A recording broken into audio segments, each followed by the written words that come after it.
Toucan? Yeah.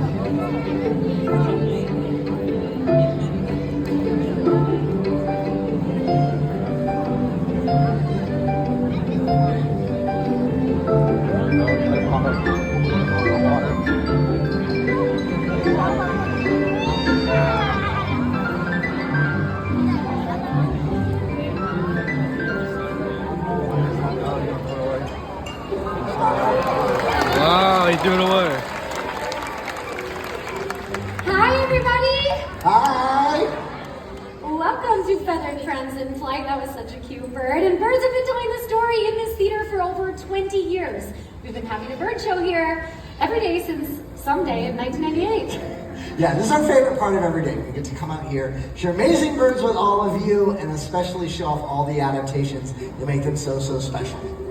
And check out this guy zooming over your heads. That is Harvey. Harvey is a trumpeter hornbill. It's a species that's native to Africa, and they are really fancy flyers.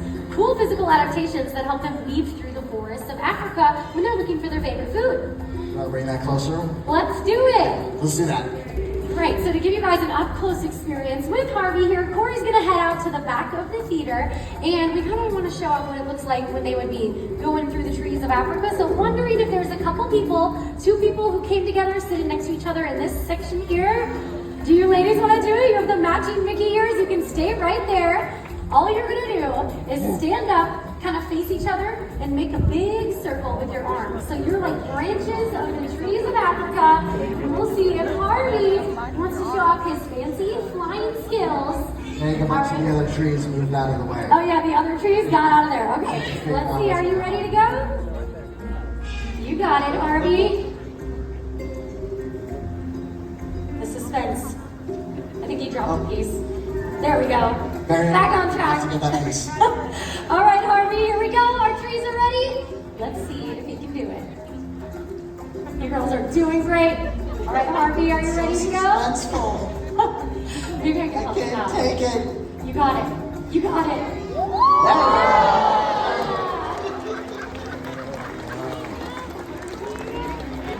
Nice job, ladies. Thank you so much for helping us and little Harvey out. So that just shows you how they can be pretty adaptable flying through tight spaces. But it's not the only way they catch their food.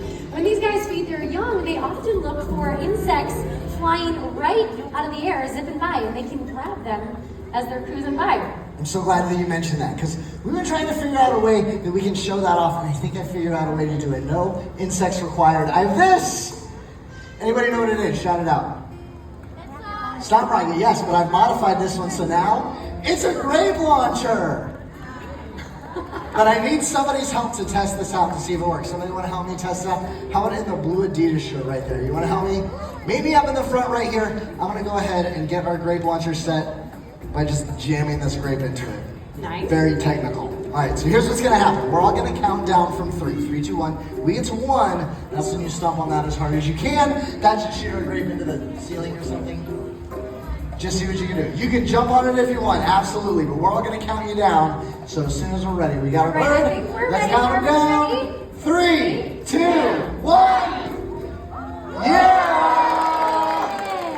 Excellent job, my friend. Thank you so much. You can have a seat. Well, that was a lot of fun, and I'm surprised that it actually worked. Yeah, honestly, I'm a little surprised it worked. I didn't really know what was gonna happen right there. Thank you so much for helping us out. And Harvey, you were incredible out here. You can head on back, my friend, for some treats back there.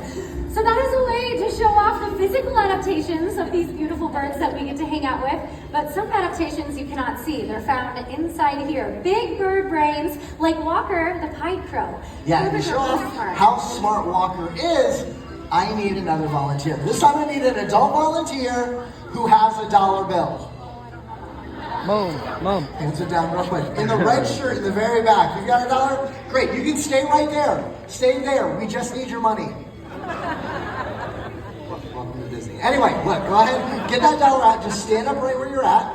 all you're gonna do is hold that in your hand and hold your arm straight out to the side for us, like a nice little perch. See, Walker, he knows us really well, so when we want him to fly to somebody new, what we do is we use that dollar as a little prompt. It's a little, or he flies over there, that works too. Yeah, hold it, try and hold it nice and straight, just like that. Either arm just straight out like that, there you go. Okay, and bye, Walker. He'll be back, he'll make his way back. But that's the thing. When we want him to go to somebody new, that dollar tells him, hey, this is where you should land to get a nice close look. That means you have to come out here to see the dollar. There you are. All right, good job, Walker. Look, dollar out there. You see it, just like that. Perfect. Gives you a close look, and then steals your dollar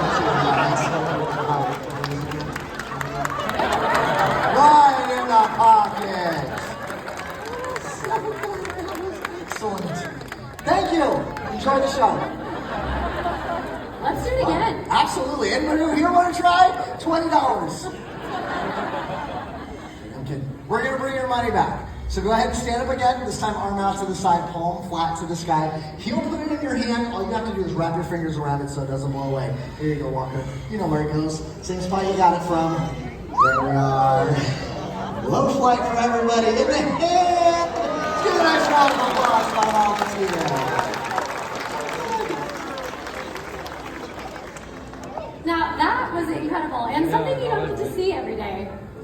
Money back at a theme park. Okay, we've met a few birds, but how many of you might want to venture into the nighttime realm? Who would like to meet an owl? Anyone? Yeah, owls are incredible, and people are really into seeing owls up close, so definitely get your phone and camera up. Hey, those aren't owls. Those are for sure not owls, and they don't really get along. Owl's still coming? I think the owl is coming. That's Okay, put it this way. Does everyone know about the Circle of Life? Yeah, that's a different show. We don't do that. I'm just gonna go check on the chickens. I'll be right back. Okay, thank you, Corey, for making sure the chickens are okay. Okay, I think we are gonna meet an owl. There he is. His name is Queddy, and Queddy is a milky eagle owl, native to Africa, one of the largest species you can find on planet Earth. Super cool to see up close, because usually people find it hard to find owls in the wild, because when they're active, we're usually in our houses, right? They hunt at dawn and dusk, mostly, and they use their big eyeballs for hunting, but they also use their hearing. And another thing that helps them out is when they're flying around, they fly practically silently.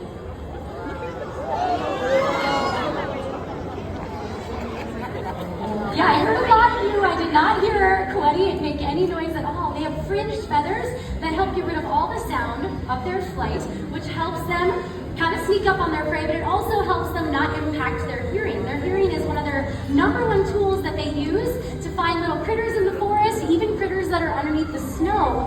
They can see them, they can hear them, they swoop down feet first with really powerful feet, sharp talons, and that critter's out of here. And so is little Queddy the milky eagle owl. Hey, chickens are safe. Back in the coop. Let's fly in. Owl. Did I miss the whole owl? No, you're catching the tail end. Okay, the timing of that was perfect. Anyway. Come on, I mean, what are you staring at? Oh, people with mouse ears. That's a brave choice for a bird show. Yeah, you want to head on that way? There's more treats that direction. Right, well, you can't bring out other birds until you're out of here. Yeah, you showed off a cool adaptation though. That neck rotation, they've got twice the number of bones in their neck to be able to see every way around them. Yeah, it's pretty cool. But I mean, there's a lot of other cool stuff. Did you tell them like everything about the owls? Yeah, I'm happy you mentioned that one. That was one I didn't say yet. But I want to give you another bonus fact. Owls like that, or great horned owls that live here in North America, in 1 year alone, they can eat up to 1,000 mice. Yeah, it's good for us too. We had a terrible rodent problem I don't know not what too you're long talking ago. about. I've been telling like everyone I about don't know if rats. they know about it though. I know, but I think it's Keep it on under the wraps. internet, it's been there, there's pictures of it all over the place, rats running all over the place, right? Sounds gross, right? What? Everywhere. Terrible. We couldn't get away from them. Oh no. No, and it was way more than one. Yeah, way more than one. There was like hundreds, but the hawks and owls moved in, 24-hour rodent protection. Yeah. I know. Where is it? Oh, I get it. Owls are #1, absolutely. They're so good at all of that. I mean, I mean, cats, he's saying cats, they eat mice and rats too. We like to talk about that. Look, everybody, calm down, calm down. Nobody has to worry anymore. The rat problem is behind us now. It's a thing of the past. That kid had a lot of sugar in the park. Anyway, yeah, okay. But here's the thing, before we move on, I had a great idea while I was backstage. Okay. Questions we get asked all the time is, how do we train these birds, and why do they not suddenly fly off to Epcot and sit on Spaceship Earth or something? Yeah, because they could if they wanted to. They don't have to stay here. Yes, and it's only happened once or twice. Anyway, but here's what I was thinking. Why don't we do a training session for everybody? I can bring out one of the ravens, do a little training on the rock. You talk about how we train, you like doing that? They get to see a little behind the scenes. Want to see some training? Yeah. Should be fun. See, Kenny's out here. She's ready to Yeah, this is Kendi. She's a collared raven, really smart bird, just like that crow you met. And with all of our training, we use positive reinforcement. It's basically because we don't speak their language, they don't speak ours, but we do know what their favorite treats are. And a lot of times they can find those treats like in the crowd goldfish too. and crackers and popcorn. There Yeah, you go. foraging is a natural behavior that'll happen sometimes here at the bird show, but when we have their favorite treats, we outcompete whatever they find. And we give them their favorite treats for doing something that we like, something we'd like to see them do again. Did you just give her a treat for untying my shoe?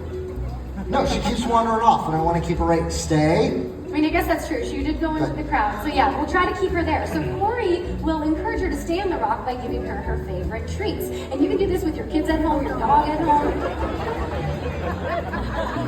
Why is this happening, Corey? Candy, no. Okay, I wasn't sure you did it the first time. And now this is how you do it. It's kind of funny, right? You're so smart. You pick up really fast. Look, I think you're just gonna. I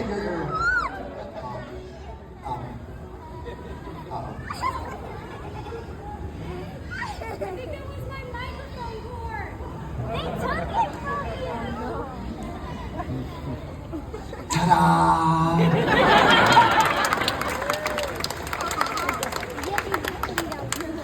Did you get it? It's gone. Microphones are cheap, right? Hi. Noelle's back in the back, our sound tech. Hi. I don't know. It was Meg. She's covered her laces. What do we do? There's a spare in the back. Okay. Hey, can somebody grab Meg the spare microphone, please? What do you mean you're gonna go get it? It's gonna take too long. I'm just out here. I don't want to be by myself. Wait, come back here. Hi. Thank you. You're a great crowd. Y'all like magic?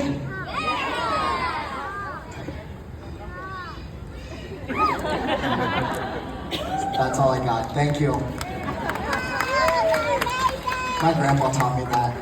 Anyway, we should get a bird out here or something. Do you want to meet a parrot? Maybe even two parrots. I think I can make this happen. Hold on 1 second. Hey, is anybody back here? Hey, Caleb, do you want to see if like Molly and Gabby can come out and you can like show them off real quick? Like as soon as you can. Okay, I'll hopefully see you in just a second. All right, we're gonna meet some very talented parrots here in just a second. Parrots, known for their ability to mimic the sounds around them, right? Well, out in the wild, that's how they learn to communicate. They listen to their parents and their flockmates. They repeat back everything they've heard, figure out what everybody's saying. Parrots in the home, though, it's a little different. They listen to household sounds, the sounds we make. Sometimes when they repeat that back, it can sound quite a lot like talking, even though they don't know exactly what we're saying. You know, I have a couple very talented parrots I'd like for you to meet. These two right here, is that good, Kayla? Is that like a good height for that? Yeah. Perfect. Okay, thank you for bringing them out here. This is Molly and Gabby, two super talented parrots, and Kayla, because they don't really like me all that much. I'm gonna stay over to the side, but they are really cool. Yeah, over there is perfect. Hey, I'm Kayla, and these two are Molly. Yep, that's Molly. What's your name? Gabriella. Gabriella. And they're pretty good at introducing themselves. And since they used to live in Manila, I think she likes all of you. Hello. Hi. Yes, good job. They mimic all sorts of things. And they even sing like a couple songs.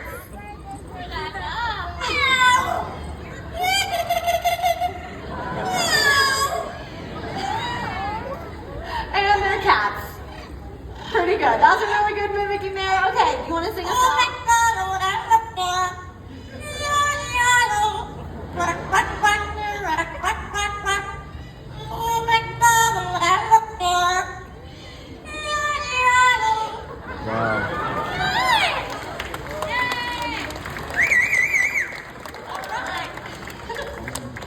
My favorite part is like when they cheer each other on. It's really cute. They do that a lot. Yeah. What's that? I love you. Oh, I love you too. I think you two are funny. Okay, so that was Molly's song. Now, Gabby also has a song. If she wants to sing it. You are my sunshine, my only light. You make me happy. When you're gray, you'll never know, dear, how much I love. So please don't take my dear sunshine away.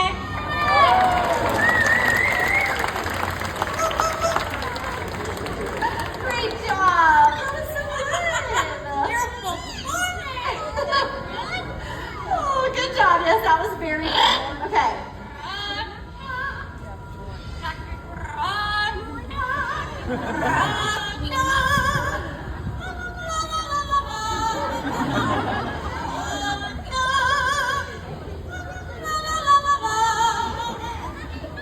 And they're bilingual. Thanks, everyone. Okay, so that's kind of like all the songs they know, and you know, we have to make some time for the other birds. So, is there anything else you want to say? I love you. Oh, that's so sweet. Thank you. Why is he laughing at that? I know, right? No one else thinks I'm funny. All right, do you want to say goodbye? See you later, alligator. See you later, alligator. Thanks so much, everybody. That's Molly Gabby. Thank you, Kayla. That was great. Those two, amazingly talented birds right there, aren't they? Pretty cool to see, but here's the thing. We want to stress, enjoy them here. Yeah, I don't want anybody to look at those birds and think that they want to run out to a pet store, get birds and think they're still talking on the way out, yeah. But they think, I don't want anybody to think they want to get a parrot like that high. Back in action. Microphone's working, it's great. So, Thank you. Molly, Gabby, fill in. Yes, I love Molly and Gabby. They're so fun. They are so fun, but I was just saying we want to enjoy that here, because if you do decide to get a parrot at home, most parrots don't mimic a single thing we say, much less be as talented as those two, but any parrots that you bring in your home, they can come with quite a lot of challenges. It's a great point. You know, we love parrots, but we don't want to live with them. They make some of the most challenging roommates. They're super duper loud, not a lot of singing, a lot of screaming, very hard bite too. They can destroy things like fingers and furniture. Plus, the illegal pet trade isn't great for the wild populations. And birds like that can live for several decades, making them a lifelong commitment. Yeah, with cucaracha every day at 5 a.m. for like 50, 60 years, not nearly as fun. Hey, this might be fun. What? It's fun. That's fun, okay. Surprise! Okay, it's not a pterodactyl. It is a marabou stork. His name is Boris. And you guys are looking at one of the biggest flighted birds on our planet. They're native to Africa. And check out his wingspan. When he turns around, it's like 11 feet across. That's like 2 of me. Yeah, big bird, but also a big role in the environment. They are scavengers. They eat the animals that have died out in the wild. And you know what? That's a big job in Africa. So they work with the vultures, hyenas, even lions to clean up the mess, stop the spread of disease. All of that returns nitrogen to the soil. That's why we like to call them nature's recyclers, because they're so important. Yeah, they have a dirty job, but it's a really important one. And I think we could all learn from nature's recyclers on ways that we can help keep our planet clean as well. And that was Boris, the marabou stork.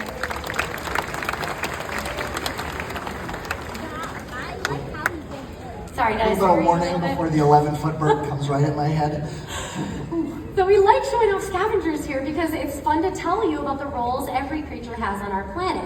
So eating dead things is for scavengers, vultures, things like that. The raptors, like the owl we met earlier, they have rodent control. But then there's other birds out there too who have their own role to play. Some of them eat a lot of bugs too. And our planet is full of bugs. So this next bird that'll be joining us is perfect at walking around on her long legs. She's over there with Shay right now. You can get a peek at her. She's really having a good time with Shay. Okay, that's, okay, getting Oh a no. lift. Wow. All right. That's a new routine that we have not tried. Good job, Shay. Yeah, if you Check want to out be a pirate, this it's bird. normally a parrot on your shoulder, not a You crane. got it? This is another African species. It's an African crowned crane. And look at her make that beautiful flight up there. And check out that crown of feathers on her head. That's how they get their name, the crowned crane. And we'd like to introduce you to this one. His name is Fraser. Fraser Crane. They liked it.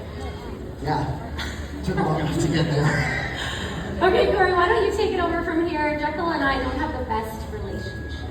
But you've been working on it in the back though. You've been trying to build that relationship. Yeah, but back there, not out here. Yeah, but I think it's time that you should try it. Do you want to see Meg call this bird down? Okay, well, I was supportive, so Got let's see. I treats, think we right? have treats. Double check But in you all of our know, we pockets. do work really hard on a relationship with every single one of these birds. So, Meg, she's been working in the back, giving lots of treats, positive interactions, training sessions to build up that trust. So when we come out here for the first time, you'll look right for her, come right on down. Just big call, please. Hey, Fraser! Look in. Here we Fraser! go. Here we go. Fraser! That's, she's that one on stage. He didn't even look at me. That's a good point. I don't Here's the thing. remember. I know you were having trouble making the crane connection. Wanted to help you out, so I got you something. You got me some? Yeah, look behind the rock over here. It's gonna be great. It's gonna work perfectly for this. So crown cranes, known for the crown of feathers on their head. So what I thought what Meg needs is her own crown. What is this? You guys are encouraging this? It's a hat. Put it on your head. Come on. Okay, I'll put it on. Maybe it'll work. Guy Fieri, everyone. Look, come on. Okay, it's worth a shot. It's just treats. It's gonna look up here, see the crown, see his crane buddy, fly right down, get all those treats. It's gonna be perfect. Hey, Fraser. When you're done up there, we have more of your favorite little treats. Hey!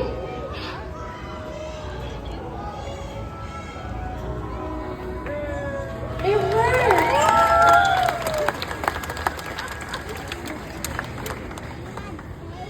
Do you think it was the hat? No, the hat was for us. Yeah, I gathered that. All right, nice job, Fraser. You're very worked up today. Come follow me right back here, buddy. You got it. Nice Away. job. Getting some help. Now in he the likes back. me too much. There you go. Everybody, that was Fraser Crane. Can I take this off now? Yes, it might be making Fraser upset. Okay, look, I know the hat's silly, but it does go to show. We will go to great lengths to build up that relationship with every single one of these birds. That's why we can bring them out here and share them with all of you. A more important relationship is the one that all of us have with nature around us. See, the decisions we make every day can affect wildlife all over the world. Which is awesome that we're thinking about that, right? And there's actually one story we'd love to share with you all that's one of the best stories about how humans have made a positive impact on our planet. And that's the story of the national bird of the United States of America, the bald eagle. Everyone, we'd like to introduce you to Hope. Now, Hope was a wild bird, but unfortunately she was injured and then deemed non-releasable, which is why she lives here with us. And that allows us to tell the story about how we almost lost this beautiful species in wild places forever. It wasn't that long ago that bald eagle populations began to decline. And they got so low that they were put on the endangered species list, and many people feared future generations wouldn't be able to see a bird like this in the wild. But then something great happened. People who were part of the problem became part of the solution. They started to clean up waterways where bald eagles fish, and they stopped using a chemical pesticide called DDT, which is a big reason for their decline. Yeah, so it's people like all of you that came together to bring the bald eagles back from the brink of extinction. It's definitely an amazing story that we love to share with you because everyone's efforts paid off so much that the bald